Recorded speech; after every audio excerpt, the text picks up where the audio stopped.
All right, welcome back to another video. We're gonna try and be as quick and concise as we can running through this new CAD system. It's called the CDE CAD. So first thing you're gonna wanna do is log in with Discord. And you can either use the built-in, application to do that, or you can go ahead and do it through here. I'm gonna go ahead and log in, and I'll see you guys once we get logged in. All right, awesome. So now that we are logged in here, you can see that this wants a couple different pieces of information from your Discord account. Number one piece of information is it's going to want to know which servers you're in. So as part of this new CAD system, it's actually going to be out on the market, so other servers may partake in this.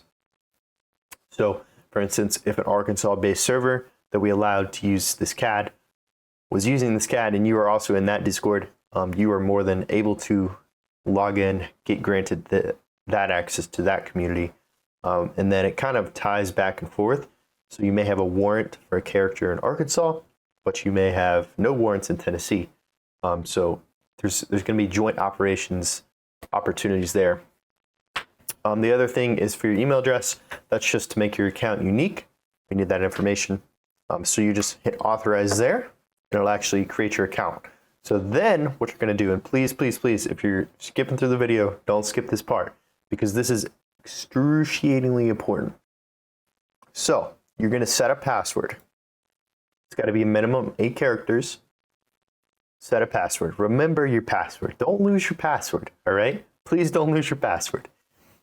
You're going to set a password. And remember what I was saying. So the in-game login is going to look like this. So you'll enter your username and password that you are setting up right here. So keep that in mind. You can also manually log in if Discord's down or something like that. On the web version with the credentials, it works the same exact way. This is just the tablet authentication here. So we're going to go ahead and set a password. And there's 2 security questions here. I'm just going to put 1 and 2 because this will be this account will be deleted by the time this video comes out. So create registration, great. Registration successful, please log in. So it's going to redirect you back to the login screen. You'll hit continue with Discord, authorize, and boom, we're in. So everyone should see this screen as role checking is temporarily disabled until we tie up a couple things on the back end. So this is the UI. As you can see, there's a couple different things here, right? You have your statuses here, so you can hit beginning shift, select your department. So say we're Nashville Metro, NM 102, whatever. So you're now beginning shift as NM 102, you're 1041. It's got your Discord username there, and then the department you're with, beginning shift. You could be 10.8 available, right? Through the in-game 911 script, you'll be able to make 911 calls, everything like that. You'll also be able to mark other statuses here. So say we're on a traffic stop. Let's go traffic stop. Let's go blue. It's going to be a blue say Dodge Dakota 2000 color blue. Whoops, this should be Dodge. On road, say we're on Joshua Road, postal 288. Log and set status. So what that's going to do is that's going to create an automatic 911 call generated right here. And it's going to automatically assign you to it. So if you go back up to the table and you look for your username, yep, right here. We're Nashville Metro 102, we're 1011. And we're on Joshua Road 288. So beyond that, you can hit, oh, I'm busy. Say if you are calling for a 32 and someone else wants to respond, they will mark en route, and then they can select a call to attach to. So they can click that, and it'll actually say Nashville Metro 102. We're 1097 en route to Joshua Road 288 for 1011. Because this call is still active. Now, most of you will not be able to see this clear button or this admin panel. So just keep that in mind. It's all role-based permissions. You can mark yourself out of service, that'll remove you from the table, as well as end of shift. Let's go back 10.8 just a second here. It's going to put us back on the table, Nashville Metro 102 here. And let's just search up John. So John Winters and John Plate pop up. So you can see their address, their phone numbers, their date of births, their license statuses, different registered vehicles there, and then different reports. So this is a kind of report summary in a sense. So this was, you know, whatever it was, right? This is a report. And then you can also manually go into the report tab, hit submitted reports, and then view, you know, said report. So here's a crash report. You can click view here. It'll kind of walk you through everything that went down there. There's even a diagram option. So then you can also say we want to print a REST report. It'll create a PDF for this, and then you can upload it to your respective department reports channel. Eventually, there will be webhook reports that automatically create those PDFs and send them in there for you guys. So there's also some open reports. If you're the creator, you can open reports and not submit them. So they're just basically kind of drafts. You know, once again, eventually we're going to have a system where supervisors are able to approve it. It does autofill based on the information of the civilian, as well as businesses. So John Tax is actually John, supposed to be tacos, but I spelled it wrong. So it does autofill based on that, as well as different plate numbers. So test,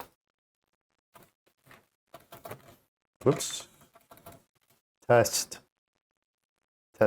there we go. It's going to autofill what it knows based on what it knows, right? So yeah, you can kind of, it's pretty in depth, right? Have, you know, different locations here, different, you know, streetlights, no streetlights. It's super in depth. You'll put your badge number, department there, everything like that. Different DUI reports, everything that you may, you know, ever want, ever need, really, in that sense. So that's kind of mostly, oh, let me show you one more thing. This is the BOLO. So say running from cops, and let's do person and vehicle.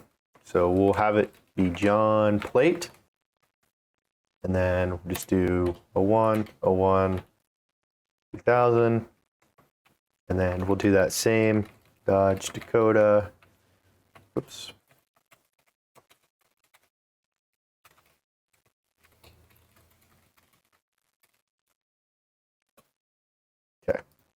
You can set an expiry date. So generally, you know, you want to set up for a week or so. Different priorities, middle, low, high. Okay, so as you guys can see here, we have now created a BOLO within the CAD system. And you were able to basically view that BOLO, edit and delete it if you're the creator.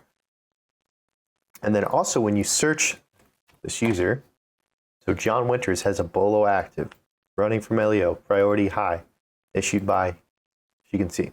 So pretty self-explanatory there. So let's go ahead and jump into the civilian section. It'll have you select a community if you're part of more than one.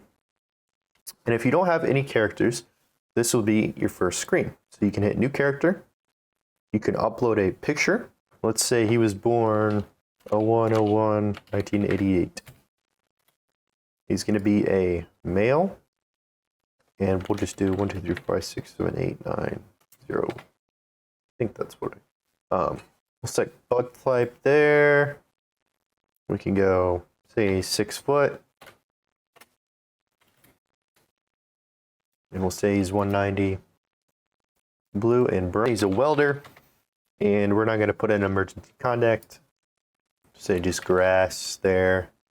And we'll hit. All right, so if you're getting any errors creating a civilian, try and use a picture that's a little bit less size-wise. So as you can see here, here's our civilian. So you have a businesses tab, you have a properties tab, and you also have a banking tab. So this will come into play a little bit later down the line once we set up the ticketing system. But you can apply for your licenses here. So say, let's get a valid driver's license, firearm license. You can also put in a 911 call, so test, and we'll do test there. You know, as well as see those different bankings. statements and everything like that. You can also register vehicles. So say it's 999 BGF or something like that. And let's say it's a Ram, or actually let's say it's a Dakota, Dodge, Dakota, Blue 2000. Hit register. Now that our vehicle is registered right there.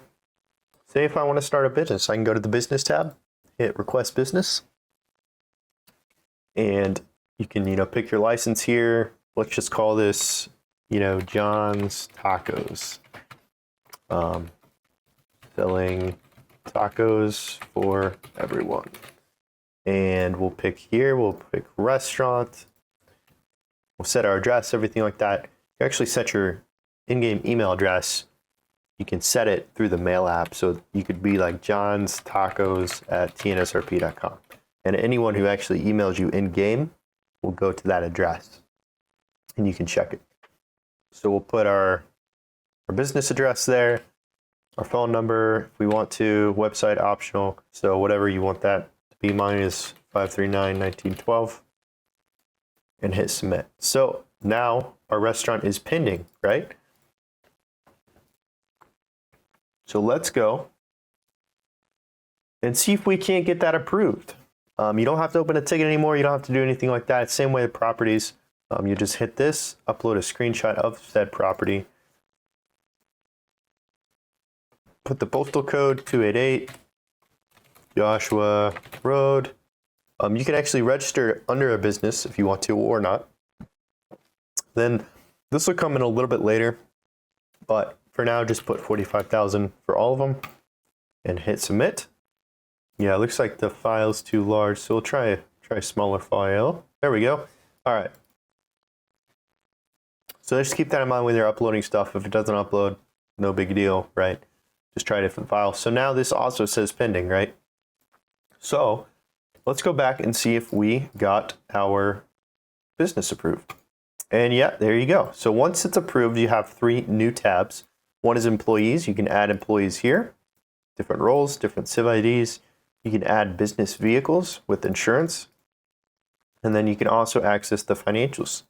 So you can, record income, expenses. This is your entire accounting software, essentially, if you choose to use it. We also recommend you do, but you don't necessarily have to. Eventually, this will sync with the bank that we have in game. So just keep that in mind, as you may want to record transactions, because if you don't record transactions in here, there's a chance that all that might be gone. You can say, we took in, say, $1,000 on taco sales. Save transaction. What that's actually going to do, or what it should do at least, is it'll actually tell you how much tax is due. The nice kind of thing about this a little bit is because this is what they call a write-off, the $12,000. Anything you make under, $12,000, it will not be taxed. So anything under that business license will not be taxed, if that makes sense. So our property is still pending, excuse me.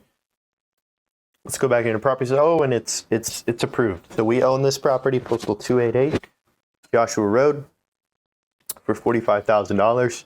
Eventually, we're going to get the ability for you guys to list those properties and then also view all property listings for sale. So just keep that in mind. It's not available quite yet, but it will be very soon. And then you can obviously request more properties. We'll just do one that gets denied real quick here. All right. So a property just got denied. Unfortunately, it was denied for a duplicate. Obviously, that makes sense, right? Can't own the same property twice. So just keep that in mind. We can approve everything on our end, so there's no need for any more tickets or anything like that. So yeah, that's basically the CAD system.